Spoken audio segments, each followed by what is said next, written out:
নমস্কার বন্ধুরা, সবাইকে স্বাগতম জানাই আমাদের সহজ গুরু ইউটিউব চ্যানেলে। তো আজকে আমরা বাংলা ভাষার অন্য একটি গুরুত্বপূর্ণ ক্লাস নিয়ে এসেছি আপনাদের জন্য, ঝাড়খণ্ড টেটের। তো আজকের ক্লাসে বাংলা যে প্যাডাগজি, কিছু প্যাডাগজি প্রশ্ন নিয়ে আলোচনা করব এবং আমাদের যে গদ্যাংশ পদ্যাংশ আছে এইগুলো নিয়েও আমরা আজকের ক্লাসে আমরা আলোচনা করব। তো একই ক্লাসে আমরা বাংলা প্যাডাগজি তাছাড়া গদ্যাংশ পদ্যাংশ আমরা আজকে দেখার চেষ্টা করব। সুতরাং আপনারা শেষ পর্যন্ত অবশ্যই সাথে থাকুন, অনেক কিছু বিষয় জানতে পারবেন। এবং topic wise Bengali complete syllabus অনুযায়ী ঝাড়খণ্ড টেটের ক্লাস পেতে আপনারা এক্ষুনি আমাদের কোর্সে জয়েন হয়ে যান। ভিডিও ডেসক্রিপশনে কোর্সের লিঙ্ক থাকবে। প্রত্যেকটা ক্লাসের পিডিএফ নোটস আপনারা পড়তে পারবেন, রিড করতে পারবেন। মক টেস্ট এখানে থাকছে, প্র্যাকটিস সেটও আপনাদের জন্য দেওয়া হবে। তো চলুন আমরা আজকের মূল ক্লাসে চলে যাই এবং দেখতে থাকুন আজকের সেই গুরুত্বপূর্ণ ক্লাস। প্রথম প্রশ্ন, প্যাডাগজির প্রশ্ন এইগুলা। অঙ্কিতা 6টি বিভিন্ন ভাষা বুঝতে এবং বলতে পারে। তার এই যে ভাষার যোগ্যতা, এটাকে আমরা কি বলতে পারি? তো একজন ব্যক্তি, সে অঙ্কিতা হোক, চঙ্কিতা হোক, অরুণ হোক, ঠিক আছে, কুতুব হোক, যাই হোক, কোনো একজন ব্যক্তি যদি একটা ভাষা জানে তখন তাকে বলা হয় একভাষিক বক্তা। যদি সে 2টা ভাষা জানে তখন তাকে বলা হয় দ্বিভাষী বক্তা। আর যখন সে 2-এর বেশি ভাষা জানে তখন তাকে বলা হয় বহুভাষী বক্তা। তো এখানে বলা হচ্ছে 6টা ভাষা জানে, তার মানে 2-এর বেশি ভাষা জানে। তো 2-এর বেশি ভাষা যখন জানে তখন সেটা কারেক্ট আনসার আমাদের হবে কি? বহুভাষী বক্তা। এই ক্ষেত্রে আমাদের কারেক্ট আনসার। বোঝা গেল? তুমি কোড মিক্সিং, কোড সুইচিং শিশুদের ভাষা এবং গুপ্ত ভাষা বিষয়ক অধ্যয়নে উৎসাহী। অর্থাৎ আমি যখন শিশুদেরকে ভাষা শেখাবো বা আমি যখন ভাষাটা ব্যবহার করব, অধ্যয়ন করব, তখন আমি ভাষার মধ্যে কোড মিক্সিং ইউজ করব বা কোড সুইচিং ইউজ করব বা দুটাই ইউজ করব। কোড মিক্সিং মানে কি স্যার? কোড মিক্সিং মানে হচ্ছে সামনে তোমাদের এক্সামিনেশন আসছে, ভালো করে না পড়লে তোমরা কিন্তু রেজাল্ট খারাপ করবে। কথাটা লক্ষ্য করুন। আমি এই যে বাক্যটা বললাম, সামনে তোমাদের এক্সাম চলে আসছে, প্রত্যেকটা আমি যে বাক্যটা বললাম বাক্যটা কিন্তু ইংলিশ, বাক্যটা হচ্ছে বাংলা বাক্য, কিন্তু তার মধ্যে আমি একটা শব্দ ঢুকিয়ে দিয়েছি, তার নাম হচ্ছে এক্সাম। এটা কিন্তু ইংরেজি শব্দ। ভালো করলে যদি না পড়ো তাহলে রেজাল্ট তোমাদের ফেল আসবে। এখানে দেখুন পরের সেন্টেন্সটা পুরোটা বাংলায় সেন্টেন্স বললাম, তার মধ্যে রেজাল্ট এবং ফেল, রেজাল্ট এবং ফেল এই 2টা শব্দ কিন্তু আমি ইংরেজি ইউজ করলাম। তো একটি ভাষায় সম্পূর্ণ বাক্যটা বললাম, তার মধ্যেখানে একটা কিংবা 2টা শব্দ বা তার বেশি শব্দ, কিছু শব্দ আমি অন্য ভাষার অ্যাড করলাম, that is called code mixing. ঠিক আছে, তোমরা মন দিয়ে পড়াশোনা করো, আদারওয়াইজ ইউ উইল ফেল। লক্ষ্য করুন 2টা বাক্য। প্রথম বাক্যটা হচ্ছে মন দিয়ে পড়াশোনা করো, বাংলা বাক্য। সেকেন্ড বাক্যটা কি বললাম? Otherwise you will fail. পরেরটা সম্পূর্ণটা ইংলিশ। এক বাক্য বলতে বলতে আমি যখন অন্য এক ভাষায় বলতে বলতে আমি যখন অন্য ভাষায় সেন্টেন্স পুরোটা বলে দেব, তখন সেটা হয়ে যাবে কোড সুইচিং। ক্লিয়ার? এক কথায় বুঝালাম। তো এই কোড মিক্সিং এবং কোড সুইচিং এই ধরনের এগুলো আমরা ব্যবহার করে আমরা যখন ভাষা শেখাই শিশুদের বা ভাষা শেখাই উৎসাহী, তখন এই যে বিদ্যাটা, এই ধরনের অধ্যয়নকে আমরা কি বলি? এটা আমরা কখন ইউজ করি? নৃত্যবিদ্যা মানে যখন হচ্ছে কোনো একটা ডান্সিং প্রোগ্রাম ধরে নিতে পারি, বা কলা কৌশল যেটা বলা হয়, আর্টস সাবজেক্ট যেটা, এখানে আমরা ইউজ করি না স্যার। সোশ্যাল সায়েন্সে ইউজ করি না স্যার। সাংস্কৃতিক মনোবিদ্যা না স্যার। কারেক্ট আনসার হবে সামাজিক ভাষাতত্ত্ব। সমাজে আমরা যখন বিভিন্ন ব্যক্তিবর্গের সঙ্গে যখন আমরা কথাবার্তা বলি, বিভিন্ন ব্যক্তি যখন কথাবার্তা বলি একে অপরের সঙ্গে, তখন আমরা কি করি? এই ধরনের শব্দগুলো ব্যবহার করি বা এই ধরনের এই যে কোড মিক্সিং এবং কোড সুইচিং ইউজ করে আমরা কিন্তু একে অপরের সঙ্গে সামাজিক মেলবন্ধনের জন্য আমরা কথাবার্তা বলি। That is called correct answer সামাজিক ভাষাতত্ত্ব। এবার কোয়েশ্চন নাম্বার 93, কোন ক্ষেত্রটি বৈসাদৃশ্যগত তুলনামূলক বিশ্লেষণের অংশ নয়? বৈসাদৃশ্য মানে সাদৃশ্য নয়, মানে মিল নয়, অমিল বা বিপরীত। এখানে বলেছে বিপরীত হবে না। কোনটা? শব্দার্থ যখনই হবে, শব্দার্থ কিন্তু একই অর্থ প্রকাশ পাবে, ভিন্ন অর্থ প্রকাশ পাবে না। শব্দার্থ তত্ত্ব কি বলেছে? যে এই শব্দের যেটা মিনিং সেটা কিন্তু বিপরীত মিনিং বোঝায় না, অরিজিনাল মিনিং বোঝায়। তো এই অরিজিনাল মিনিং শব্দার্থ তত্ত্বে বোঝায়, সুতরাং তার সেই যে বৈসাদৃশ্য হয় না সেটা সাদৃশ্যমূলক হয়। তো এখানে বলেছে কোনটা বৈসাদৃশ্য হয় না, তার মানে শব্দার্থ তাত্ত্বিক যেটা সেটা বৈসাদৃশ্য হয় না, সেটা কি হয়, সাদৃশ্য হয়, মানে মিল হয়। আর বৈসাদৃশ্য মানে অমিল বা বিপরীত। ঠিক আছে, আপনি দেখলেন যে আপনার ইংরেজি ভাষা শিক্ষক ক্লাসে স্বাচ্ছন্দ্যে মাতৃভাষা ব্যবহার করেন, এখানে কোন পদ্ধতি ব্যবহার করেছেন?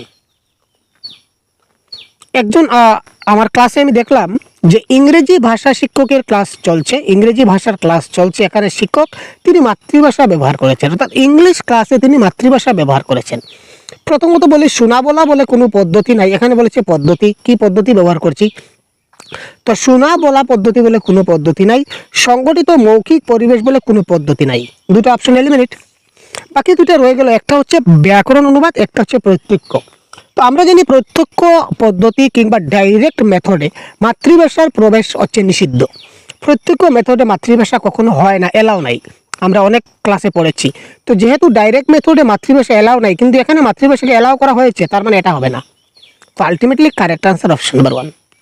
ঠিক আছে, একটা ভাষা পড়াচ্ছি আমি, ইংরেজি পড়াচ্ছি, কিন্তু আমি এটাকে বাংলায় বুঝাচ্ছি, মানে ইংলিশকে বাংলায় ট্রান্সলেট করে বুঝাচ্ছি, সুতরাং ও ব্যাকরণ অনুবাদ, grammar translation method. Clear sir? এবার আমরা দেখব কোয়েশ্চন নাম্বার 95। কোনো বিশদ বিবরণ যুক্ত না করে সংক্ষিপ্তভাবে লিখনের যোগ্যতা যার দ্বারা স্পষ্ট এবং যথাযথ বর্ণনাকে উপেক্ষা করা যায় তাকে বলা হয়। অর্থাৎ একটা বিশদ বিবরণ না দিয়ে, ইন ডিটেলসে না লিখে, ইন শর্টে যদি আমরা কোনো কিছু লিখে নেই, এক কথায় শেষ। এক কথায় যদি বলি আমি, ইন একটা টপিক ধরে নিন, যে কোনো এনি ওয়ান টপিক আমাকে দেওয়া হলো, যে কোনো একটা টপিক ধরে নিন, নম চমস্কির ভাষা বিকাশের তত্ত্ব, নম চমস্কির ভাষা বিখ্যাতের তত্ত্ব সম্বন্ধে স্যার আপনি সংক্ষেপে কিছু একটা লিখে দিন। আমি কি করলাম, আমি এখানে বিশদ বিবরণ লিখলাম না, আমি সংক্ষিপ্তভাবে এই নম চমস্কির পুরো জিনিসটাকে সংক্ষিপ্ত আকারে তুলে ধরলাম। তো এটাকে বলা হবে সংক্ষেপীকরণ। ক্লিয়ার? এটা নোট নেওয়া হবে না, নোট প্রস্তুত করাও না, লিখন পদ্ধতিও না, এটা কি, আমি যেহেতু সংক্ষেপে জিনিসটাকে লিখলাম, কারেক্ট আনসার হচ্ছে সংক্ষেপীকরণ। ঠিক আছে, আর যদি বিশদভাবে লিখতাম তাহলে কি হতো, বিস্তারিতকরণ বা বিশদ বিবরণ। ঠিক আছে, বিশদ বিবরণ ভাবে লিখলে তো বিশদ বিবরণ হবে বা বিস্তারিতকরণ হবে, এই ধরনের কোনো একটা অপশন থাকতো। স্বরগত প্রকাশভঙ্গি কিসের দ্বারা সঠিকভাবে বিচার করা যায়? আমরা যখন কথা বলি, এখানে আমাদের স্বরের একটা কিন্তু প্রভাব আমরা দেখতে পাই, স্বরগত প্রভাব। যেমন কোনো কোনো সময় আমরা একটু নিচু স্বরে কথা বলি, আবার কোনো কোনো সময় আমরা উচ্চ স্বরে কথা বলি। নিচু স্বরে আমরা কখন কথা বলি স্যার? প্রশ্ন আসছে, আমরা নিচু স্বরে, কোয়েশ্চন নাম্বার 96। আপনি দেখবেন, আপনি যখন অনেক দুঃখ ভারাক্রান্ত আপনার মন থাকবে, অনেক দুঃখ ভারাক্রান্ত জর্জরিত যখন মন থাকবে, তখন আপনার কিন্তু ভালোভাবে কথা বলতেই আপনার ইচ্ছা হবে না। হবে কি? হবে না, তাই না? তো এই যে আপনার যে কথা বলতে আপনার এই সময় আপনার যে সুরটা উচ্চ স্বরে কথা বলতে আপনার ইচ্ছা হচ্ছে না, আপনি আস্তে আস্তে ঠান্ডা মাথায়, মানে খুব দুঃখ ভারাক্রান্ত মনে কথা বলবেন। এটা কারণ কি? কারণ আবেগ, এটা একটা আবেগে কাজ করছে। দুঃখ মানুষের কখন হয়? আবেগিক দিক দিয়ে দুঃখ হয়, তাই না? ইমোশন। তো এটা কারেক্ট আনসার হবে স্বরের আবেগ। একটি ক্লাসরুমে বসার ব্যবস্থা শিথিল হওয়া উচিত, এটার কারণ কি? কারণ হচ্ছে, আমরা অপশনগুলো দেখি, 97 অপশনগুলো দেখলে আমরা বুঝবো। ক্লাসরুমে যে বসার ব্যবস্থাটা শিথিল হওয়া উচিত, এটি খুব সহজে বিভিন্ন দলের সঙ্গে সংযোগ সাধন যুগ্মভাবে এবং সামগ্রিক শ্রেণীকক্ষের সঙ্গে সংযুক্ত হতে সাহায্য করে। এটা আপাতত কারেক্ট মনে হচ্ছে, থাক। এটি শিশুদের যেখানে খুশি যখন খুশি তাদের বসার জায়গা পরিবর্তন স্বাধীনতা দেবে, তা না। তা যদি করি তাহলে ছাত্রছাত্রীদের মধ্যে কি হয়ে যাবে, একটা বিবাদ সৃষ্টি হয়ে যাবে। আমি এখানে বসবো, তুই এখানে বসবি না, তুই এখান থেকে সর বলে ধাক্কা ধাক্কি এইসব শুরু হয়ে যাবে। তো এই ধরনের স্বাধীনতা দেওয়া যাবে না, শিক্ষক সেটাকে সম্পূর্ণ মনিটর করবেন বা কন্ট্রোল করবেন। এটা তো হচ্ছে না। এটি শিক্ষককে তার ক্লাসরুমে সাম্যতা আনতে সাহায্য করে। ক্লাসরুমের সাম্যতা কি করে আসবে? ক্লাসরুমের সাম্যতা তো এমনিতেই আছে ভাই, সাম্যতা আনার জন্য এই বসার ব্যবস্থা শিথিল হওয়ার কোনো সংকেত আমরা দেখতে পাচ্ছি না। এটি শিশুদের একটি নির্দিষ্ট দলে বন্ধুত্ব রাখা থেকে প্রতিরোধ করে, মোটেই না। এটা প্রতিরোধ করবে না, বরঞ্চ বন্ধুত্বকে মজবুত করবে। কারণ ধরে নিন, আমি এই কথাটা কেন বললাম, এটার জন্য আরেকটা উদাহরণ আমি দিই। এটা হচ্ছে আমার ক্লাসরুম। তো ক্লাসরুমে এখানে আমার 1 2 3 4টা ব্রেঞ্চি আছে। তো এই শেষের ব্রেঞ্চের একজনকে আমি একদিন প্রথম বেঞ্চে এনে দিলাম, প্রথম ব্রেঞ্চের একজনকে আমি শেষের বেঞ্চে নিয়ে দিলাম। তো এই যে প্রথম ব্রেঞ্চের একজনকে আমি যে শেষের বেঞ্চে নিয়ে দিলাম, তো এই যে বাকি যে 4 জনের মধ্যে একটা দল, তারা বন্ধুত্বপূর্ণ কথাবার্তার মধ্যে মিলমিশ হয়ে যাবে। তো এই যে বসার ব্যবস্থা যেটা আমি করলাম, তার কারণে বন্ধুত্বপূর্ণ যেটা ভাব সেটা কিন্তু বাড়লো, সেটা কিন্তু প্রতিরোধ হলো না বা কমলো না। তার মানে এটাও কারেক্ট অ্যান্সার হচ্ছে না। তো ultimately option number 1 is the right answer. প্রাথমিক স্তরে পঠন দক্ষতা মূল্যায়ন, রিডিং স্কিল। রিডিং স্কিলটা, তার রিডিং দক্ষতাটা হচ্ছে কিনা এটা আমি কি করে বুঝবো? আমি বারবার এটা দেখুন, এই যে এই ধরনের কিছু কিছু প্রশ্ন আছে, আগেও গেছে বা আরও আমরা আসবো। তো এই ধরনের কিছু কিছু প্রশ্ন আছে যেগুলো আমার ক্লাস থেকে কিন্তু ডাইরেক্ট আপনাদের পরীক্ষায় আসে। যেমন আমি বারবার আপনাদের বলে থাকি যে হোয়াট ইজ রিডিং। আমার রিডিংয়ের ক্লাস আপনারা দেখবেন, এনি ওয়ান, আমার ইউটিউবে ফ্রি ক্লাস আছে বা অ্যাপে আছে।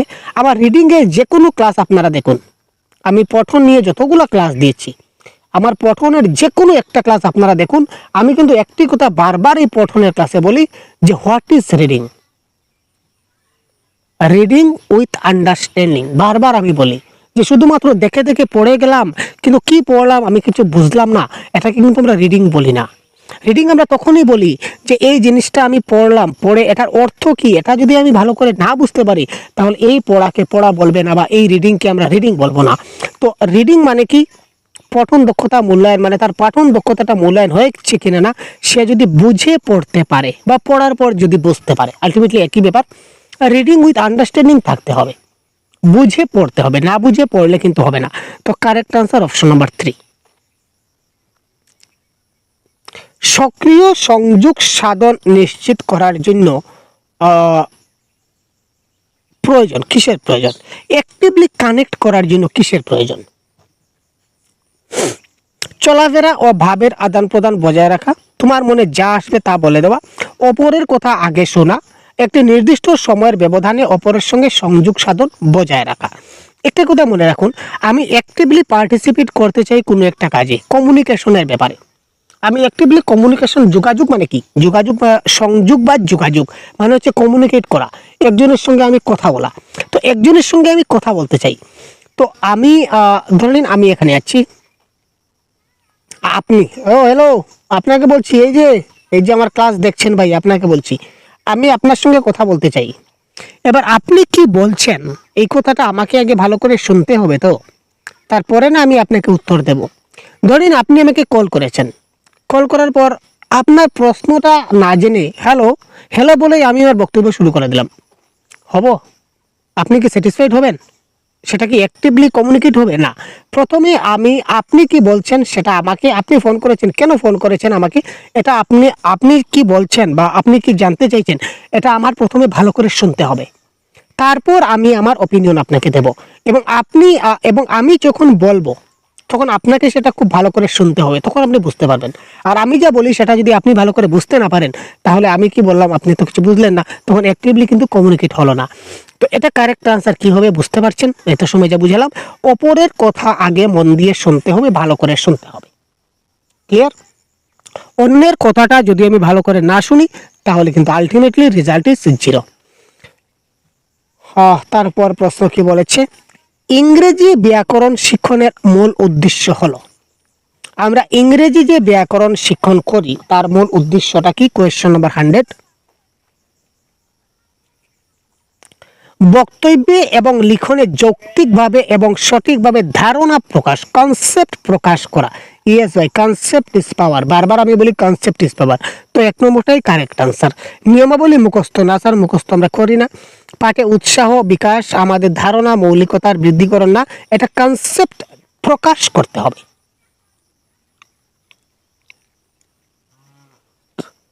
আপনি একটা জিনিস বুঝলেন, আমি যে করাচ্ছি, আপনি ক্লাসটা খুব ভালো করে বুঝতে পারছেন, কিন্তু এই ক্লাস থেকে যদি কোনো প্রশ্ন আপনার পরীক্ষায় আসে, আপনি উত্তর দিতে পারলেন না, ঠিক আছে? তো এই ক্লাসটা বোঝার আপনার মানে কি হলো? তো এটাই বলছে ধারণা বৃদ্ধি করুন। বৃদ্ধি করলে হবে না, এই ধারণাটাকে প্রকাশ করতে হবে। আপনি যে কনসেপ্টটা ভালো করে বুঝেছেন, এই কনসেপ্টটা আপনাকে কি করতে হবে, প্রকাশ করতে হবে। ক্লিয়ার?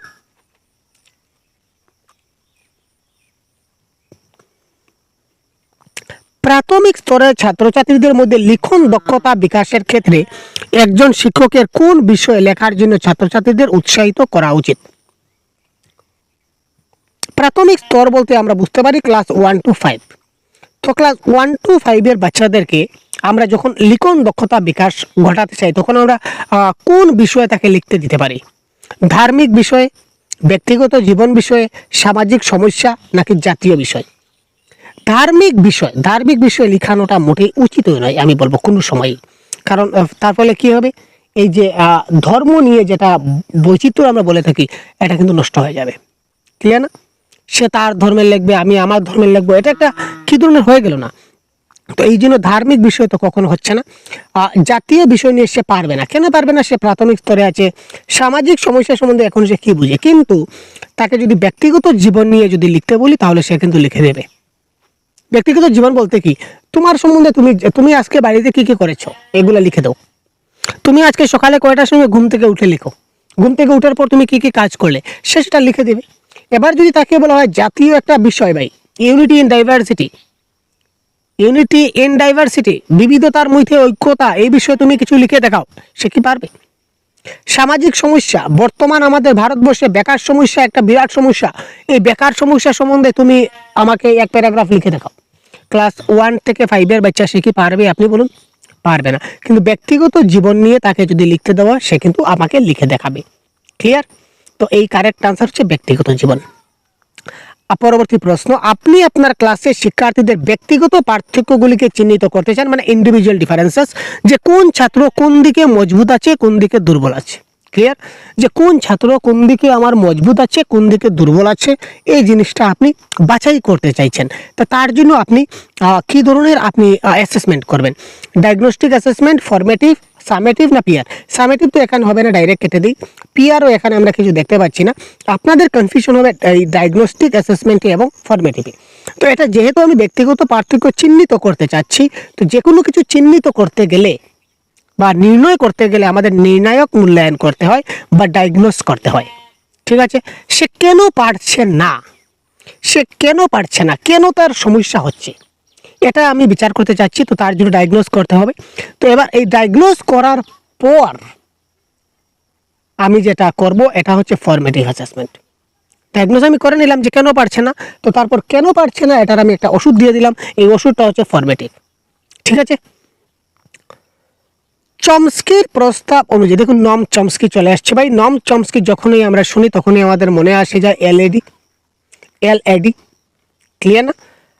চমস্কির প্রস্তাব অনুযায়ী ভাষা অর্জনে একটি অন্তর্নিহিত দক্ষতা হলো মানব সংক্রান্ত জৈবিক উত্তরাধিকার সূত্রে প্রাপ্ত বৈশিষ্ট্য। এটি কি নামে জানা যায়? এটি ল্যাঙ্গুয়েজ অ্যাকুইজিশন ডিভাইস নামে জানা যায়। তো language acquisition device, option number 3 correct answer. নম চমস্কি এলইডি সম্বন্ধে কথা বলেছিলেন, ইউজি সম্বন্ধে কথা বলেছিলেন, ইউনিভার্সাল গ্রামার। ঠিক আছে? একটি ভাষার ক্ষুদ্রতম অর্থবহ ধ্বনির একক, সবচেয়ে ভাষার অর্থবহ ছোট ধ্বনির একককে আমরা কি বলি? 104। এটা কারেক্ট আনসার হবে ধ্বনিমূল বা ফনিম যাকে বলা হয়। 2 থেকে 3 মাস বয়সী শিশুরা যে স্বরধ্বনি উচ্চারণ করে তাকে আমরা কি বলি? 105। এটাকে আমরা বলি কুইং। ঠিক আছে? 2 থেকে 3 মাস বয়সে এটাকে আমরা বলবো, এটা হচ্ছে কুইং, মানে স্বরধ্বনি উচ্চারণ করা। তারপর 6 মাস বয়সে মোটামুটি সে ব্যাবলিং করে নেয় সে 6 মাস বয়সে। আর কুইং করে জেনারেলি 6 সপ্তাহ বয়সে। 6 সপ্তাহ মানে উইক, 6 উইক মানে কত? 1.5 মাস আমরা ধরতে পারি, তাই না? 6 উইক মানে 1.5 মাস। 4 মাসে 1 বছর যদি হয়, তাহলে 1.5 বছর, দুঃখিত 1.5 বছর, 1.5 মাস। 4 সপ্তাহে 1 মাস, 4 সপ্তাহে 1 মাস, তার মানে 6 সপ্তাহে 1.5 মাস হবে। তো 1.5 মাস মানে এখানে 2 মাস দিয়েছে আর কি। তো এটা কারেক্ট আনসার হবে আমাদের কি? কুইং। আর যদি 6 মাস দেওয়া থাকতো 6-7 মাস বয়সে, তখন সেটা হয়ে যেত বেবলিং। এই ছিল আমাদের প্যাডাগজির কিছু প্রশ্ন। এবার আমরা দেখে নেব যে আমাদের একটা কবিতা এসেছিল, কি কবিতা এসেছিল এটা আমরা একবার দেখে নিই। সবাই দেখেছে যে রাজা উলঙ্গ, তবু সবাই হাততালি দিচ্ছে, সবাই চেঁচিয়ে বলছে সাব্বাস সাব্বাস। কারো মনে সংস্কার, কারো ভয়, কেউ বা নিজের বুদ্ধি অন্য মানুষের কাছে বন্ধক দিয়েছে, কেউ বা পরান্ন বুঝি, কেউ কৃপা প্রার্থী উম্মেদার প্রবঞ্চক। এই ধরনের একটা কবিতা আছে। তো এখানে একটা শিশু ছিল, সেটা সত্যবাদী শিশু ছিল, সহজ সাহসী এবং একটি শিশু ছিল। তো এখানে একটা যে রাজার যে প্রথা, রাজার যেটা প্রথা, এই যে রাজার রাজত্বকাল, রাজায় যেটা শোষণ করত, এই রাজার শোষণের কথা বলা হচ্ছে এবং এই শোষণের প্রতিবাদ জানিয়েছিল একজন সত্যবাদী ছেলে, সরল সাহসী ছেলে।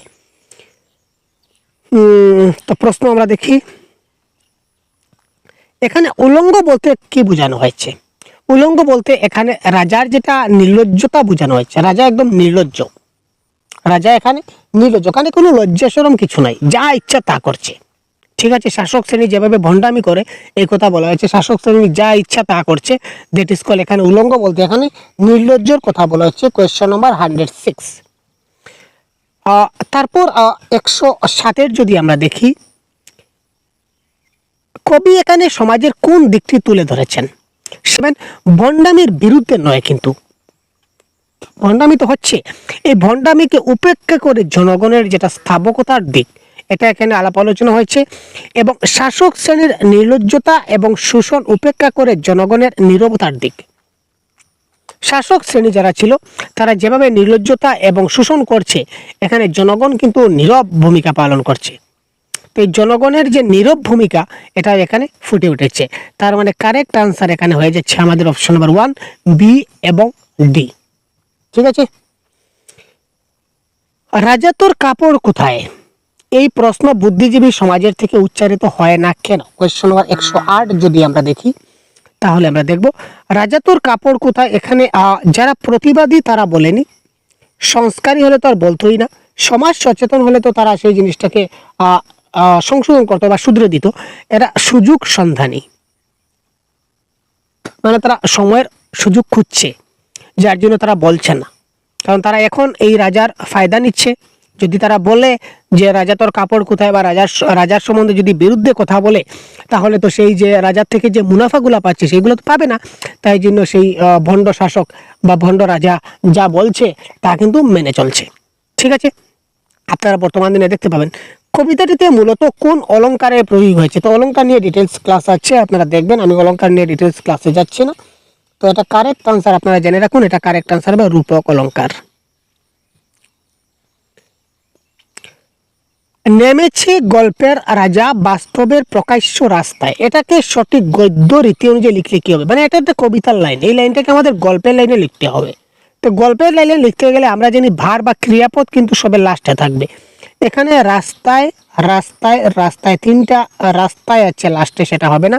তো গল্পের রাজা বাস্তবের প্রকাশ্যে রাস্তায় নেমেছে, তো নামাটা হচ্ছে ভার্ব, ক্রিয়াপদ। জেনারেলি সাধারণভাবে, সবসময় নয়, জেনারেল ভাবে যদি আমরা গদ্য রীতিতে লিখি, তাহলে আমাদের ক্রিয়াপদটা কিন্তু শেষে থাকে। যেমন আমি ভাত খাই, এখানে দেখুন খাওয়াটা হচ্ছে ক্রিয়াপদ, বাক্যের শেষে আছে।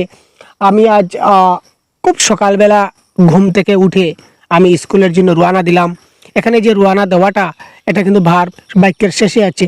তো যখনই কোনো ভার্ব বাক্যের শেষে থাকবে, এটা হবে আমাদের কি গদ্য রীতি। 111 কি বলেছে দেখি, কবিতাটির মূল বিষয়বস্তু কি? বিষয়বস্তু জনগণের নীরবতার বিরুদ্ধে প্রতিবাদ। রাজার পোশাকের এখানে কিছু বলা হয়নি। জনগণের বিপ্লব না, এটা কারেক্ট আনসার হবে জনগণের নীরবতার বিরুদ্ধে প্রতিবাদ। যে জনগণ এখানে নীরবতা ভূমিকা পালন করছে, জনগণ কেউ কিছু বলছে না, তো এটা জনগণ যেন সবাই বলে। জনগণের নীরবতার বিরুদ্ধে এখানে প্রতিবাদের এই কবিতাতে বলা হয়েছে। কবিতাটা পড়লে আপনারা বুঝতে পারবেন। এবার একটা গল্প, এই গদ্যাংশটা আমরা একটু পড়ব এবং এই গদ্যাংশ থেকে প্রশ্নটা বের করতে একটু সময় লাগবে, তাই আপনারা একটু ধৈর্য সহকারে থাকুন। আমরা এক এক করে প্রত্যেকটা খোঁজার চেষ্টা করছি। প্রথমে বলেছে প্রদত্ত বিবৃতিগুলা পড়তে হবে। মহুয়ার পিতা নিপেন সরকার, মাধুরীর পিতা ক্ষেত্র, পারুল কুসুম কুমারীর কন্যা, হারাদন অঘোষ সরকারের পুত্র। এখানে কোনটা সত্য? আমরা একটু পড়ি। প্রথমটা কি ছিল? মহুয়ার পিতা নৃপেন সরকার। তো মহুয়া কোথায় আছে আমাদের খুঁজে বের করতে হবে। মহুয়া, এই দেখুন আমি পেয়ে গেছি মহুয়া। ওদের দুইটা ছেলে মেয়ে, মহুয়া বড়, মৃণাল ছোট। তো এই মহুয়ার বাবাটাকে খুঁজতে হবে। এই দেখুন নৃপেনবাবু ব্যাংকের ম্যানেজার বলে নৃপেনবাবু সম্বন্ধে এখানে পুরো কথাটা বলা হয়েছে। আর এই নৃপেনবাবুর মেয়ে বা ছেলে যাই হোক সেটা হচ্ছে মহুয়া। তো মহুয়ার বাবা হচ্ছে নৃপেন সরকার, এটা তো কারেক্ট 112, এ নম্বর কারেক্ট। তো এই অপশনে এ নাই মানে এটা কাটলাম, এই অপশনে এ নাই মানে এটা কাটলাম। তো এবার বি অপশনটা আমাদের দেখতে হচ্ছে না, বোঝা গেল? কারণ এই অপশনে সি আছে আর এই অপশনে ডি আছে, হয়তো সি কিংবা ডি দুটা থেকে একটা কারেক্ট অ্যান্সার হবে। তার মানে বিটা খুঁজে আমাদের সময় নষ্ট করে লাভ নাই। এবার আমরা পারুল কুসুম কুমারীর কন্যা হবে না হারাধন অঘোষ সরকারের পুত্র হবে, এটা আমাদের খুঁজতে হবে। তো আমরা দেখে নিই পারুল কুসুম কুমারীর কন্যা এটা সঠিক কিনা না। তো পারুল আমাদেরকে খুঁজতে হবে। আবার পারুল কোথায় আছে? এই প্যাসেজ থেকে আনসারগুলা কিন্তু একটু হালকাভাবে আমাদের পুরো প্যাসেজে কিন্তু চোখ বুলাতে হয়, তারপর আমরা আনসারগুলো করতে পারি। এখানে পারুল কোথায় আছে আপনারা দেখুন তো। আমি কিন্তু পারুলকে ঠিক খুঁজে পাচ্ছি না। আমি কিন্তু আগে খুঁজিনি ভাই, তো আপনাদেরকে সাথে নিয়ে এই লাইভ ভিডিওতে আমি এগুলো খোঁজার চেষ্টা করছি।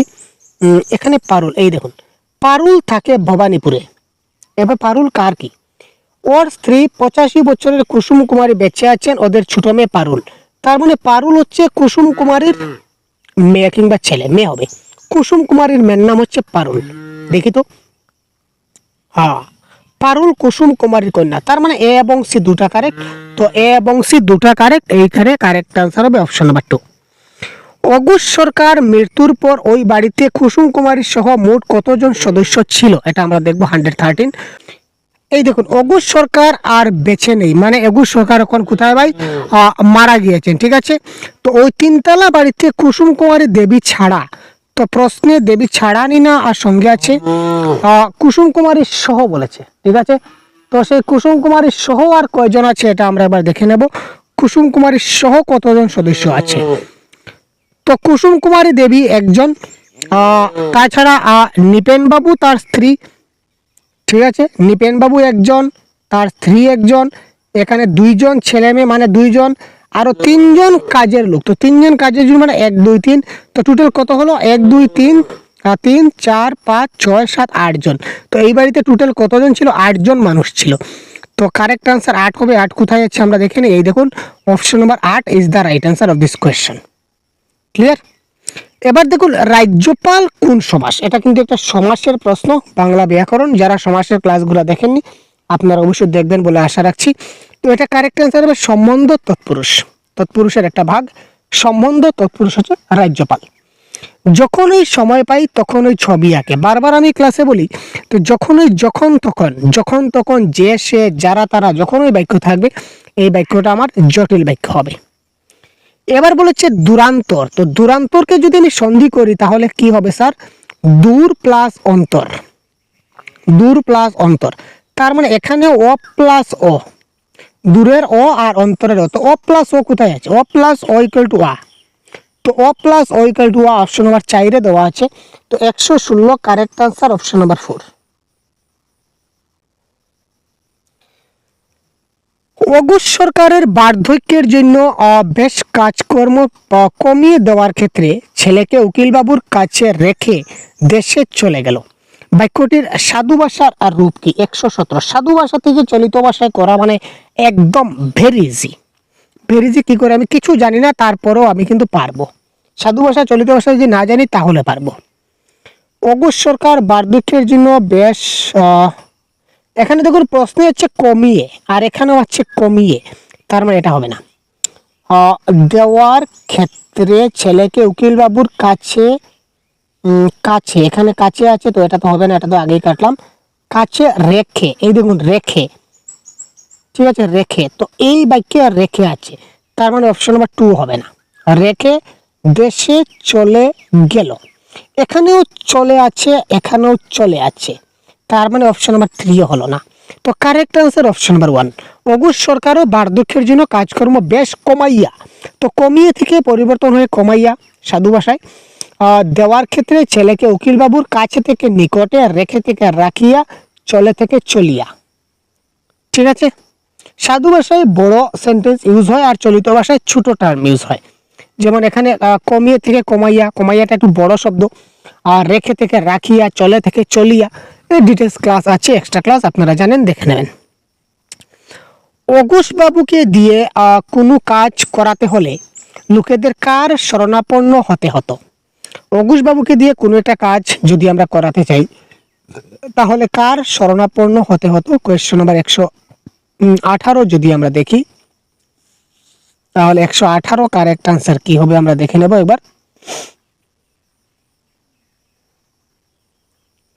অঘোষ বাবুকে দিয়ে যদি কোনো কাজ করাই তাহলে কাকে ধরতে হবে?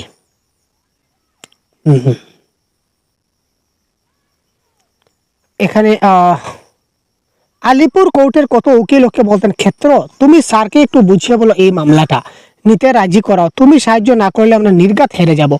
ক্ষেত্র দেশে চলে গেলে অঘোষ সরকার চোখে অন্ধকার দেখতেন। তার মানে অঘোষ সরকারের কাজের জন্য ক্ষেত্র কিন্তু সাহায্য করতো, এবং অঘোষ সরকারের কাজ করানোর জন্য, অঘোষ সরকারকে দিয়ে কাজ করানোর জন্য মানুষ কিন্তু ক্ষেত্রকে ধরতো। মানে ক্ষেত্র একদম ডাইন হাত বা দক্ষিণ হাত আমরা বলতে পারি। এই দেখুন এখানে দেওয়া আছে, আরেকটা কথা দেওয়া আছে ডাইরেক্ট, সেই ক্ষেত্রে কালে কালে অঘোষ সরকারের দক্ষিণ হস্ত হয়ে যায়। আমরা বলি না তোমার তো ডাইন হাত আছে ভাই, মন্ত্রী তোমার ডাইন হাত, তোমাকে কে কি করবে, এই কথা আর কি। তো অঘোষ সরকারের দক্ষিণ হস্ত হয়ে গেল কে? ক্ষেত্র। তার মানে এখানে আলটিমেটলি সব দিক দিয়ে বিবেক বিবেচনা করে দেখলাম কারেক্ট আনসার ক্ষেত্রই হবে। তো এই পরিবারের দুঃখের কারণ কি? তো এই পরিবারের দুঃখের কারণ এখানে আমরা লুকিয়ে আছে, আমরা একটু এখানে খুঁজব। এই দেখুন, এই পরিবারের একমাত্র দুঃখের কারণ হচ্ছে মৃণাল, কারণ সে বুবা এবং কালা। বুঝা গেল? এই পরিবারের একমাত্র দুঃখের কারণ হচ্ছে মৃণাল, সে বুবা এবং কালা। মানে সে বুবা মানে কি, কথা বলতে পারে না, কালা মানে কানেও শুনতে পায় না। তো অ্যাকর্ডিং টু দিস অপশন, কোথায় অপশনটা আছে, নৃপেনের পুত্র সন্তানটির বাচন এবং শ্রবণ ক্ষমতা না থাকা, এটা হবে কারেক্ট আনসার। বুঝা গেল? নৃপেন সরকার কোথায় থাকতেন? কারেক্ট আনসার নৃপেন সরকার কোথায় থাকতেন? 120 নম্বর প্রশ্ন আমরা দেখে নিই কারেক্ট আনসার কি দাঁড়ায়। কলকাতার ভবানীপুর, বিদেশ, কলকাতার শ্যামবাজার নাকি দিল্লিতে? নৃপেন সরকার কোথায় থাকতেন? তো যেহেতু তিনি থাকতেন তো তিনি প্রথম দিকে থাকবেন নৃপেন সরকার। এই দেখুন এখানে শুধু থাকতেন নৃপেন। নৃপেন কোথায় থাকতেন? কলকাতার মানুষ অঘোষ সরকারের নাম শুনেছে। অঘোষ সরকার তিনি শ্যামবাজারে থাকতেন, শ্যামবাজারে থাকতেন। এখানে তার লেখা আছে যারা, তারপর আরো কি দেওয়া আছে, এই দেখুন অঘোষ সরকার আর বেঁচে নাই, তাই এখানে তার ছোট ছেলে নৃপেন থাকে। তার মানে নৃপেন তো বাবার বাড়িতে থাকে, তো শ্যামবাজারে থাকে। কারেক্ট আনসার হচ্ছে এখানে শ্যামবাজার। অঘোষ সরকার থাকতেন শ্যামবাজারে, জিনিসটা কনসেপ্ট এখানে দেখুন, অঘোষ সরকার থাকতেন শ্যামবাজারে। তো অঘোষ সরকার এখন মারা গেলেন, তারপর এখানে তার ছোট ছেলে নৃপেন থাকে, তার মানে নৃপেন কোথায় থাকে? শ্যামবাজারে থাকে। তো correct answer Shyambazar is the right answer. কলিকাতার Shyambazar is the right answer. তো এই ছিল আজকের ক্লাস। ঠিক আছে, সবগুলা প্রশ্ন ডিসকাস করলাম। তো পরবর্তী সময় আর অন্য ক্লাস আপনারা দেখতে পাবেন। তো আজকে এই পর্যন্ত বিদায় নিচ্ছি। সবাই ভালো থাকবেন, সুস্থ থাকবেন, ধন্যবাদ।